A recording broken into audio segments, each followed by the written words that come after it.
Boeing CEO Dave Calhoun is finally speaking at a 737 MAX factory in Washington. He said the company will approach the situation by acknowledging their mistake after a door plug on an Alaska Airlines flight blew out at 16,000 feet in the air. As the CEO tries to salvage the situation, our next guest says that the incident is a manufacturing issue, which should be considered when looking at who bears responsibility. We've got Jason Gursky, who is the Citi Managing Director and Aerospace and Defense Lead Analyst, to discuss more. Jason, thanks so much for taking the time to help us dive further into this as we've been tracking this story and any new developments throughout the week. Most notably here in what you're mentioning in the manufacturing side, what needs to change from a Boeing manufacturing perspective that now again has the MAX front and center?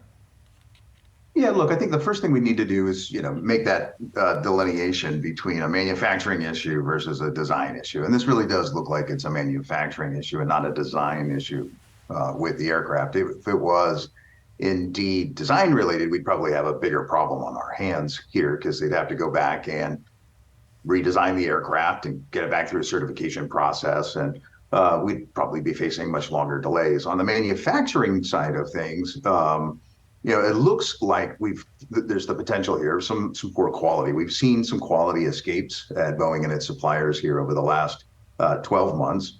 Last spring it was the tail section of the 737 fuselage, and then over the summer it was the aft bulkhead section that had some quality escapes. And this looks like yet another one. So what do we need to do here? We probably need to hire some more people that are doing these kinds of inspections. The industry writ large has struggled with getting, experienced employees into these factories post-pandemic. So I think that's probably a contributing factor here. It's just it's been hard to find really qualified people. So doubling down the efforts on getting people up the learning curve in the industry, understanding what they need to be doing, and then doubling down on hiring inspectors and just focusing a little bit more on quality, both on the Boeing floor as well on the floor of all of their suppliers. Jason, I'm curious to get your perspective on how Dave Calhoun, in your view, has handled this latest issue, just in terms of what we heard that he told employees at the all-hands meeting, vowing complete transparency here going forward, admitting the errors that were made. Are you confident he's going to be able to rebuild what seems to be a damaging image that we're seeing as a result of this for Boeing? Yeah, look, I think the first part of any recovery, right, is admitting you've got a problem, and that's a healthy thing. I think he's being very transparent with the regulators. He's being transparent with his customers, and he's being transparent with his employees as well about what the challenge is here. I would think that this would be a very humbling event, not just for the management team of Boeing, but for the guys and gals working on the factory floor, right? They take a lot of pride in the work that they do, and delivering a product that works safely and transports millions of people every day. So I've got to imagine that this is a very humbling experience for everybody involved here. And I think, the way that they're managing this, I don't know what more they could do at this point, right? Admit you got a problem, admit that you're going to work with your regulators and your customers to get it fixed, and trying to motivate and reemphasize to the employee base that, look, Boeing is supposed to stand for quality and safety, and we got to make sure that we're doing that every day. Is this incident perhaps insulated enough to the point where it is not an overhang on future revenue or even profit for Boeing? Yeah, I've never say never, right? I mean, we have seen quality escapes over the last 12 months, as I suggested a minute ago. Now, fortunately, none of those were safety of flight issues from a quality perspective. But look, the Dash 9 doesn't have a lot. It's a bit of a unique product, right? It's one that is configured to be able to have much denser configurations, and therefore it has these extra doors associated with it. Most airlines are not flying it in that really dense configuration, which means they're plugging the doors.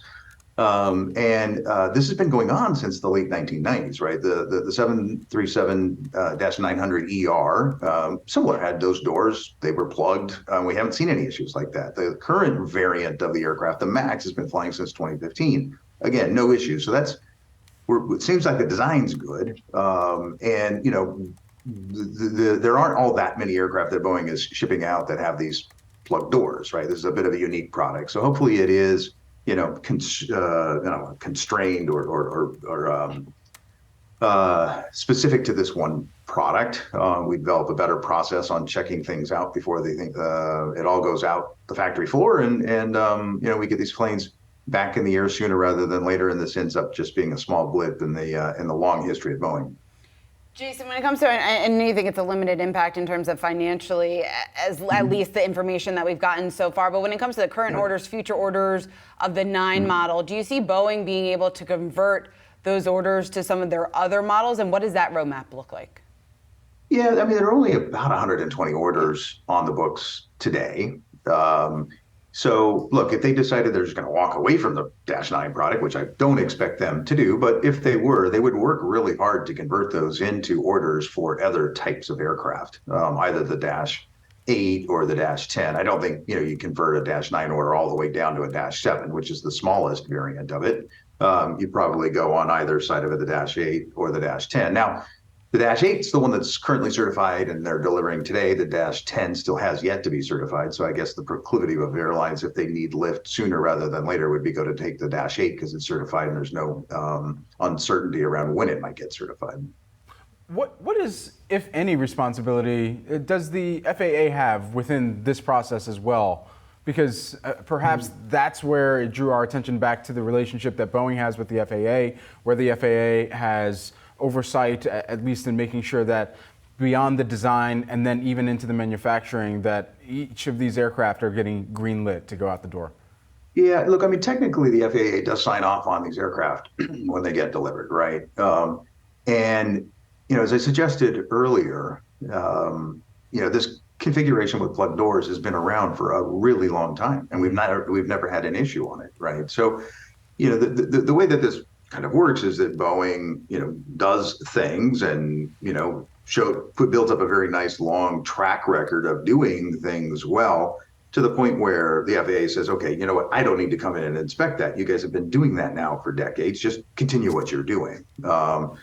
And, it's costly for, us taxpayers to have, the FAA going out and doing things like that. So, look, budget constraints and budget cuts are real, and they have real impacts, right, in Washington. So I don't want to, this isn't the FAA's fault, but they have constrained resources themselves. So